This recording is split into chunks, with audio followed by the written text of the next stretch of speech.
My dear brothers and sisters, today's feast of the Santo Niño reminds me of an essay by the late national artist for literature, Nick Joaquin. And the title of his essay is A Heritage of Smallness.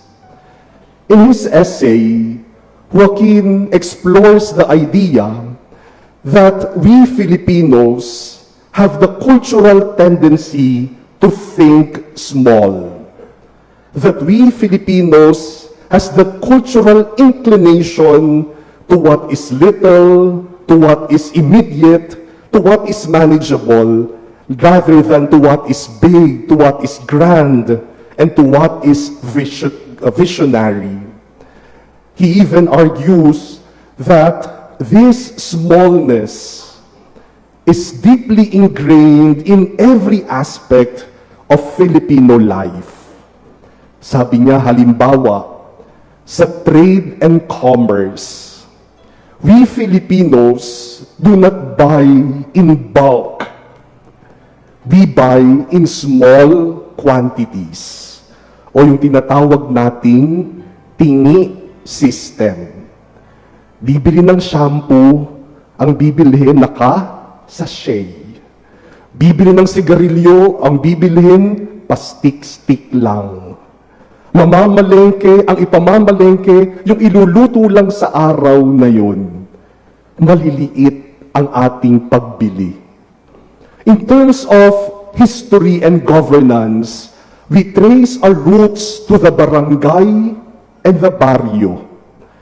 Kaya yung ating sense of a nation, sense of nationhood, ay nahihirapan dahil yung ating idea ng ating lahi ay nandun, baryo, barangay, region. Kaya iniisip natin, kami Tagalog, kayo Ilocano, kayo Bisaya. Mahirap isipin tayong lahat Filipino. In terms of arts and craft, Filipino craftsmanship often excels in what is small, jewelries, embroidery, or tiny figurines. We also create from soft and easy to mold materials like clay and wood. Bihira ang Pilipinong gumagawa ng sculpture mula sa bato o sa marble, kasi matigas na yan, mahirap. And so it seems that we have become comfortable to what is small. We think of ourselves as a small nation, as a small people, and even our stature compared to other nations, to other races, we are rather small. We settle to what is small time. And even our God, we worship a God who is small, a child, a Santo Niño. But my dear brothers and sisters, today's readings offer a correction to this mindset.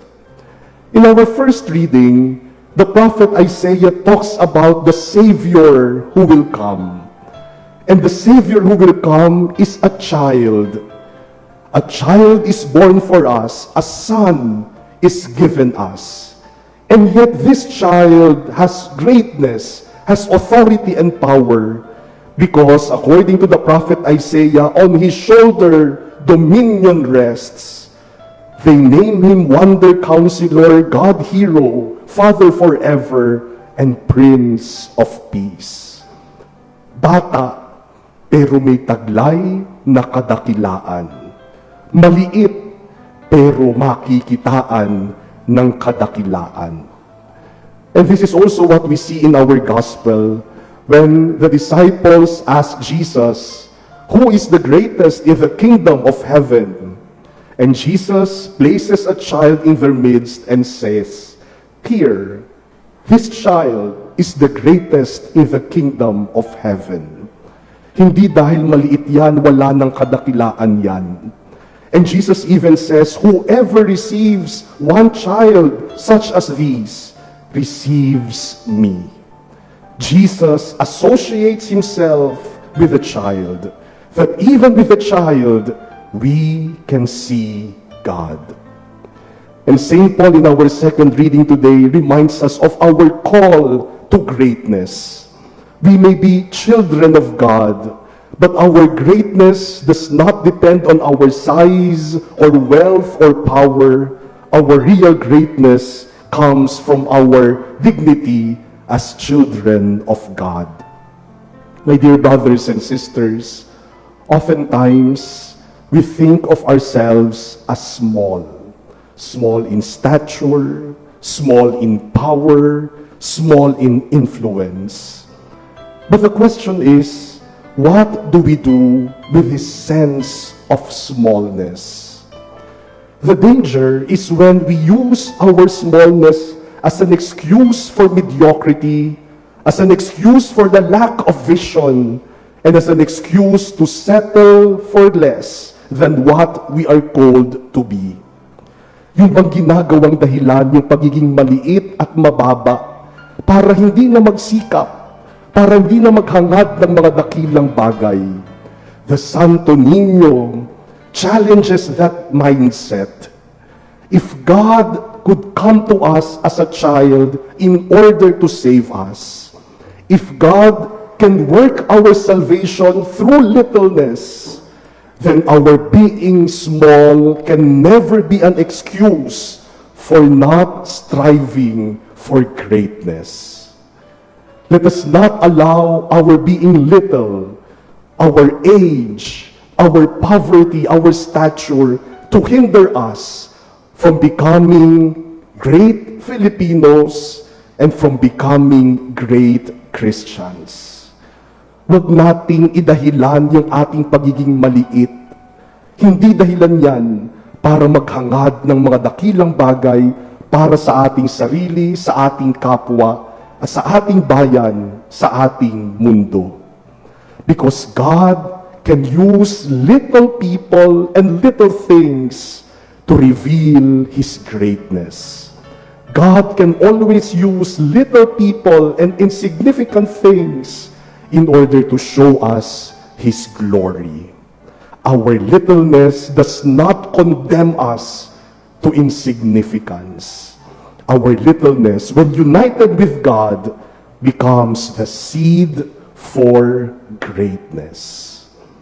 Kaya kahit maliit at mababang tao, at kahit na nga isang ordinaryo at walang halagang bagay, kayang-kayang gamitin ng Diyos para ipakita sa atin ang kanyang kadakilaan.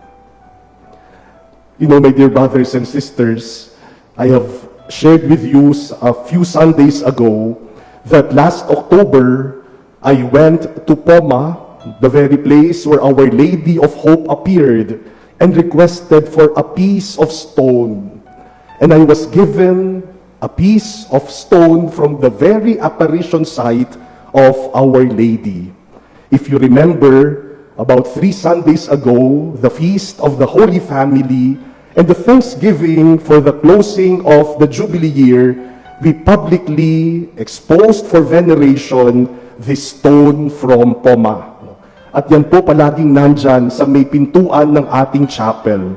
Nandyan yung relief at nandyan yung bato. Yesterday, January 17, we celebrated the 155th anniversary of the apparition of Our Lady in Poma. Kasi po nagpakita siya January 17, 1871. Kaya kahapon, nagkaroon ng special mass at noontime to celebrate the anniversary of Mary's apparition. Before the mass, nandun po kami sa likod, tinignan ko yung bato. At sabi sa akin ng mga staff natin, Father, may moist yung bato. Pagtingin ko, may moist nga, no, medyo blurred yung part, no, parang yan, yung picture na kinuna nila kahapon, meron moist sa loob. Kaya sabi ko, naku, dapat linisin yan, kasi may mga taong lalapit dyan pagkatapos ng misa. And then we started the Mass. Pagkatapos ng misa, binuksan nila yung lalagyan ng batok. Medyo mahirap pong buksan. Kaya pagbukas nila, nilinis nila. At nung pumunta ako, ibinabalik na nila yung mga tornilyo. Sabi ko sa ating mga staff at security personnel, siguro dapat pag-aralan natin kung ano ang dapat gawin para hindi siya palaging nagmo-moist. At nagulat po ako sa sagot nila sa akin. Sabi nila, Father, ngayon lang po nag-moist yan. Nung marinig ko yun, nagulat ako. Kasi akala ko baka araw-araw siyang nagmo-moist. So sabi ko, ngayon lang nag-moist? Sabi nila, opo, ngayon lang namin nakitang nag-moist. Hindi naman nililipat ng lugar, wala namang gumagalaw, araw-araw na nandyan. Pero kahapon, nag-moist. Sabi nila, Father, baka dahil anniversary ng apparition. Now, I am not saying that this is something supernatural. In fact, I was looking for a scientific explanation. Napa-research ako tungkol sa condensation. Paano bang nagkakaroon ng condensation? And even one of our chapel servants, who is a chemical engineer, said, sige Father, pag-aaralan ko bakit nagkaganyan. Nakakapagtaka. Pagkatapos ng 3 linggo na nandyan siya, kahapon nag-moist. Kaya sabi ko, kung bukas walang moist, then this must be something. Kaya kaninang umaga, nung magbukas ang chapel, pinacheck ko kaagad, meron bang moist? At alam niyo ang nakita nila? Merong moist. So sabi ko, no, it's not supernatural. There must be a scientific reason to it. But you know, my dear brothers and sisters, yesterday, for a brief moment, that little stone became a revelation of God's greatness through Mary. Nung hindi pa namin mahanapan ng paliwanag, yung maliit na bato, naging daan para maranasan ang kadakilaan ng Diyos. If God can use a little stone to make us feel His presence and His greatness, what can He do to even little people like us? My dear brothers and sisters, may the Santo Niño teach us to live honorable and noble and holy lives as Christians. May the Santo Niño inspire us to dream big as Filipinos. And may the Santo Niño teach us to believe that no matter how small we feel, God can work great things to us and through us.